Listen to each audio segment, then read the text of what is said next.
کہ جس کے لیے خود جو ہے وہ رسول خدا فرمائے کہ فاطمہ میں نے علی کے سوا کسی اور کو ایسا پایا ہی نہیں جو آپ کے لیے کف ہو، یعنی کردار ایسا۔ اور پھر فاطمہ سلام اللہ علیہ سے خود رسول خدا کہہ رہے ہیں کہ علی، کہ میں نے علی سے بہتر کسی میں اندر علم نہیں پایا، میں نے علی سے زیادہ کسی کے اندر تقوی نہیں پایا، میں نے علی سے زیادہ کسی کے اندر بردباری نہیں پائی، یعنی کردار ایسا۔ اور دوسری طرف خود خاتون کا کردار اس مقام پر ہے کہ جس کی کوئی مثال کائنات میں نہیں ملتی، وہ جو سیدۃ النساء العالمین ہے، وہ جو راضیہ بھی ہے مرضیہ بھی ہے، یعنی وہ خود بھی خدا سے راضی ہے اور خدا بھی اس خاتون سے راضی ہے۔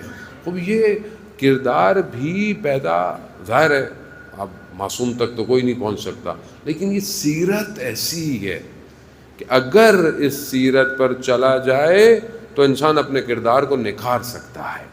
اگر آج ہم چاہتے ہیں کہ ہمارے معاشرہ بہتر ہو، عزیزان محترم ہمیں پھر ان کرداروں میں سے اپنے لیے رائے حل ڈھونڈنا چاہیے کہ ہماری زندگی کیسے گزرے۔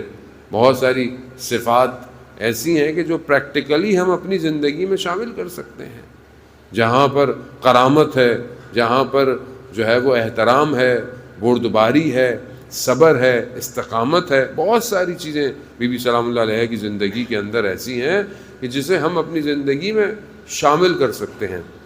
یعنی پہلا مثال کے طور پر کہ بیٹی ہوتے ہوئے کیا کردار ہونا چاہیے، بیٹی کا کیا کردار ہونا چاہیے، ایک آپ بیٹی ہوتے ہوئے اس کا باپ کے ساتھ رابطہ کیسا ہو، اس کا معاشرے میں کیسا رابطہ ہو، اس کا کردار کیسا ہو، کیونکہ اگر بیٹی صحیح پروان چڑھے گی تو کل یہ زوجہ اچھی بنے گی، اور یہ کل جب زوجہ اچھی بنے گی تبھی یہ کل بہترین ماں بن پائے گی۔ تو معاشرہ جو ہے وہ خاتون کے نیوکلس میں ہے۔ آپ دیکھیں کہ آپ کہتے ہیں کہ یہی وہ ہے کہ جس کا گھر جو ہے وہ سیدہ کے گرد گھومتا ہوا نظر آتا ہے۔ جب آپ دعا کرتے ہیں اللہم بحق فاطمہ ابیہا و بالوہا و بنوہا، یعنی محور فاطمہ ہے کہ خدا میں آپ کو واسطہ دیتا ہوں، کس کا؟ فاطمہ کا، ان کے بابا کا، ان کے شوہر کا اور ان کی اولاد کا، یعنی محور یہ خاتون ہے۔ تو اگر ہم بھی چاہتے ہیں کہ آج معاشرے میں ارتقاء ہو، معاشرہ بہتر ہو، آج ہم معاشرے میں خاتون کے کردار کو کیسا پیش کر رہے ہیں، یا اگر ہمارے اختیار میں ہے تو ہم اپنے گھر میں خواتین کی پرورش کیسی کر رہے ہیں؟ کیا ہم اپنی بیٹیوں کو اس مقام پر تربیت کر رہے ہیں کہ وہ خدا سے رابطے کو محکم کریں؟ کیونکہ آج آپ کے سامنے معاشرہ بہت خراب ہے، معاشرہ وہ حدود توڑ چکا ہے کہ جو پرانے زمانے میں حدود ہوتے تھے۔ معاشرے میں شرم و حیا، معاشرے میں فساد اخلاقی ہونا، معاشرے کے اندر برائی ہونا، محرم نامحرم کا فرق ہونا، آج معاشرے میں آہستہ آہستہ ختم ہوتا جا رہا ہے۔ آج جو ہے وہ ویسٹرنائزیشن، غرب کی زندگی، مغرب کی زندگی مشرق کی زندگی میں نفوذ کر چکی ہے۔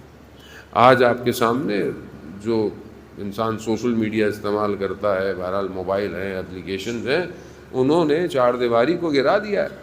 اب اس حالت میں تربیت کرنا سب سے مشکل کام ہے کہ جہاں پر آپ تربیت نہیں کر رہے، کوئی اور آپ کی بچی کی تربیت کر رہا ہو، وہ یہ بہت سخت ہے کہ وہاں پر انسان اپنے آپ کو، کیونکہ خود انسان شکار ہے ان ساری مصیبتوں کا، دوسروں کی تربیت کیسے کرے گا؟ جب انسان اپنا وقت خود برباد کر رہا ہے، خود اس کا ٹائم جو ہے وہ ضائع ہو رہا ہے ان ساری چیزوں کے اندر۔ وہ یہاں بہت ضروری ہے کہ انسان اپنے آپ توجہ رہ کے اور خود اپنے اندر غیرت اور حیا کو پیدا کرے۔ اگر مرد کی آنکھوں میں حیا نہیں ہے تو یقیناً جو ہے وہ کل اس کی خاتون اگر بازار نکلتی ہے تو اس کو بھی بے حیائی سے دیکھا جائے گا۔ خوب یہ سب سے پہلا کردار مرد کا ہے۔ پہلی جنگ عظیم جب ہوئی 1916 کے بعد، یہ جو انڈسٹریلائزیشن ہوئی، اس میں خواتین کو باہر نکالا گیا۔ کس لیے؟ کہ بہرحال مرد جو ہیں وہ جنگ پر ہیں، کم ہو گئے۔ فرانس کے اندر خواتین کو اسلحے کی فیکٹریوں میں کام کروایا گیا، لیکن اصل ہدف انڈسٹریلائزیشن کا مرد کی اپنی ہوس تھی مرد ظاہر میں جو نعرہ لگاتا ہے دنیا کے کہ بھئی خاتون آزاد ہونی چاہیے، آزاد ہونی چاہیے، کوئی آزاد نہیں ہے، کوئی اس کو آزادی نہیں ہے. یہ آزادی صرف مرد نے اپنی ہوس کے لیے خاتون کو باہر نکالا ہے، ورنہ خاتون کا اصل کردار یہ نہیں کہ وہ باہر کام نہیں کر سکتی یا اس کا کردار معاشرے میں نہیں. جو حدود ہے اسلامی ہے اس میں رہتے ہوئے وہ اپنے سارے کردار کو ادا کر سکتی ہے. لیکن بہرحال آپ دیکھیں کہ آپ اس خاتون کردار بی بی سلام اللہ علیہا سے اگر آپ پوچھا گیا کہ خاتون کے لیے سب سے بہتر کیا ہے تو بی بی کیا فرماتی ہیں کہ ایک عورت کے لیے سب سے بہتر یہ ہے کہ وہ کسی نامحرم کو نہ دیکھے اور کوئی نامحرم اس کو نہ دیکھے. خوب یہ کردار یعنی وہ سب انسان سب باہر بعض اوقات پھر لوگ سوال بولیں باہر پڑھنے نہ جائیں کام پہ نہ. اگر آپ جا رہے ہیں تو آپ کو آپ کے حدود پتہ ہونے چاہیے، آپ کو لباس پتہ ہونا چاہیے، آپ کو پتہ ہو کہ انسان کو کس طریقے سے گفتگو کرنی ہے، کیونکہ اصل معاشرے کی جو ستون ہے، جو اس کی بیس ہیں، وہ ہلتے ہی خاتون کے کردار سے. اگر ایک خاتون اچھی ہو تو وہ معاشرے کو بہت کچھ دے سکتی ہے.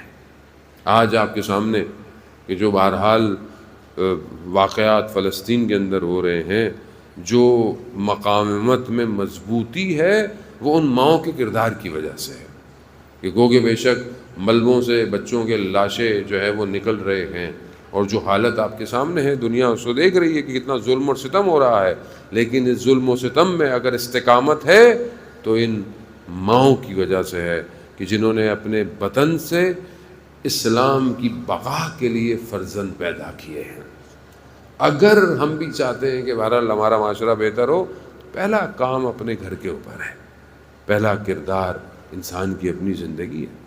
ایک نیا جوڑا رسول خدا حضرت محمد مصطفیٰ صلی اللہ علیہ وسلم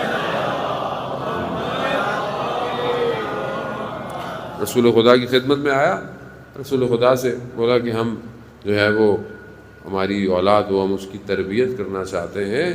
رسول خدا نے کیا فرمایا کہ اگر اولاد کی تربیت کرنی ہے تو پہلے اپنی تربیت کرو. تو انسان اگر دیکھے کہ انسان اپنی تربیت کر رہا ہے کہ نہیں کر رہا،